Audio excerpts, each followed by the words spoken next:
Well, good evening. It's a wet old night outside and I thought it'd be a really good night to do a self-saucing sticky date pudding, which I've not cooked before, but it's a recipe from the All-in-One Cooker recipe book. So to get started, I've got 60 grams of butter chopped. I've got 175 grams of pitted dates roughly chopped. I'm going to pop that into a bowl. I'm going to add half a teaspoon of bicarb soda to my bowl. Just pop that in there. And then to that, I'm going to add half a cup of boiling water. And then if I was going to cook this straight away, it says to leave this for 5 minutes and then add to the dry ingredients, but I'm actually just going to let this soak now till it's time to put our sticky date pudding together. So I'll set that aside, and now I need to make the rest of it. Okay, so the next stage of my self-saucing sticky date pudding is by sifting 1.5 cups of self-raising flour with 1 teaspoon of cinnamon and 1 teaspoon of ginger. So I've done that, and then I'm going to add 1/4 cup of brown sugar. And I'm just going to mix that in, that brown sugar around with the flour. And now what I'm to do, but I'm not going to do it just yet, is because I will put this all together when it's time after dinner, is make a well in the centre. And later on, I'm going to beat 2 eggs and I'm going to add that to my dry ingredients. And then I'm also going to add that date mixture that we did earlier. But I'm just letting that all just rest here till it's time to actually put it all together. Now it's time to prepare the butterscotch sauce to go with this. Now what I have got in here is 1 tablespoon of corn flour, and I'm going to mix a paste by adding 2 tablespoons of maple syrup to the corn flour. 1, 2. Lots of little ingredients, but pretty easy. So yeah, just mix that around so it forms a paste. So that looks pretty good.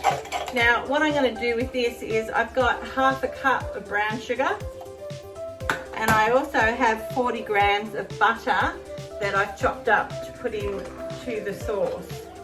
So I have that mixture. Again, I'm going to put aside till it's time to put it all together. With this sauce, I'm actually going to add 1.5 cups, I believe, of boiling water. So that'll melt that butter down, and that'll be our sauce that will pop on top of our pudding. Okay, so we've just finished dinner, and I'm just going to come into the kitchen to make this sticky date pudding. So I've got my dry ingredients to that. I'm going to add 2 beaten eggs, like that. And then my date mixture that I've got there. I'm going to add that to my dry ingredients. So we're just going to mix that together. I've got my wooden spoon, and hopefully that will be nice and moist, and I haven't, leaving it for a while, haven't ruined it. Okay, so that looks pretty well mixed, and what I'm going to do is pop that in my canola spray pot. Just pop that in there. Just carefully drop it in and pat it down. Okay, so I've got my pudding in my inner pot, and now I've got my butterscotch sauce, and I'm just going to add a cup and a half. Cup and a half of boiling water to melt that butter that's sitting in the sauce.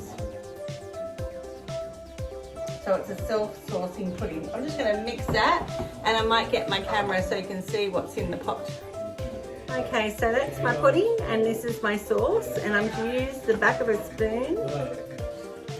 If I could get a bit lower, it would be good, just to pour this in so it doesn't put a hole in the pudding.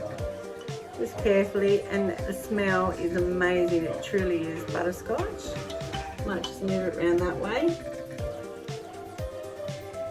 So if this works out, I'll be very impressed, especially because I prepared it well before dinner, so I could just do dessert quickly.